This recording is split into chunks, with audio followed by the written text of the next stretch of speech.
What's up? So I have a different kind of video today for the C10. I have never bought one of these before, and I bought one because on Square Body Nation, if you are on there long enough, it will put the fear of God into you to buy one of these.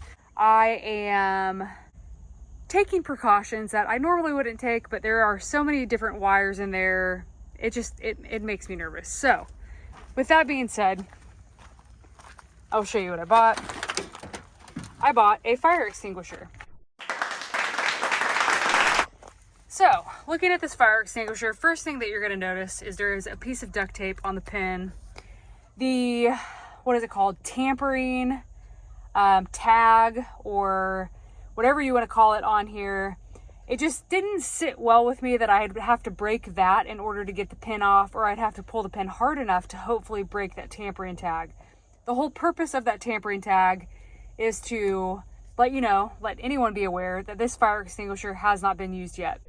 Obviously, another purpose of it, I feel the need to say this, is to make sure that it is safe, that the pin's not falling out, that the wrong hands aren't getting on it and using it when it doesn't need to be used. I took that tag off, which I had read a lot of people do that, a lot of people don't. That's what I decided to do, just in case there was an emergency. That's one less thing that I have to get rid of to get that pin out. So if I did decide just pull the pin, I couldn't get it out, well then I'd have to stop. Now, if this was going to be in a home and I had kids around, I probably wouldn't take that tag off, just because I wouldn't trust kids not to mess with something and just to be extra.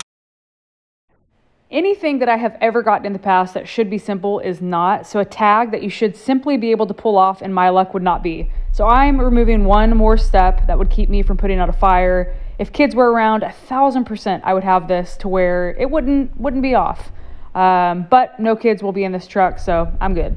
That being said, I put the piece of tape there just so the pin doesn't fall out, and there is such a small piece of tape there that whenever I pull the pin, it's not going to keep me from pulling the pin like that tag could have done. So that's the route I chose to take. If you don't do that, completely fine. This is going to be located back there behind the sub, on the sub, because I don't want to pierce through or create a hole in the back of the truck. But I've seen a lot of people put them here, which seems to work. With me, since I have that sub, that wouldn't be ideal because I can't easily access that. If you don't have a sub, it may be a good route, but just not the best route for me.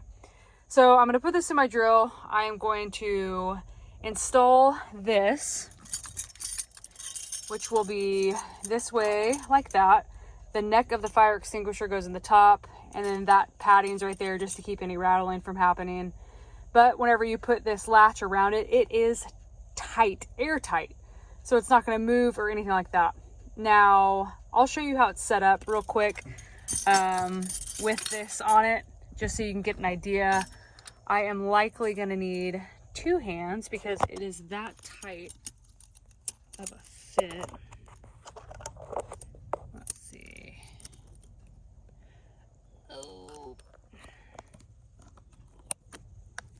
Yep. So see, I mean, it is a tight fit. Doesn't move. You can't even move this back and forth. Doesn't move at all.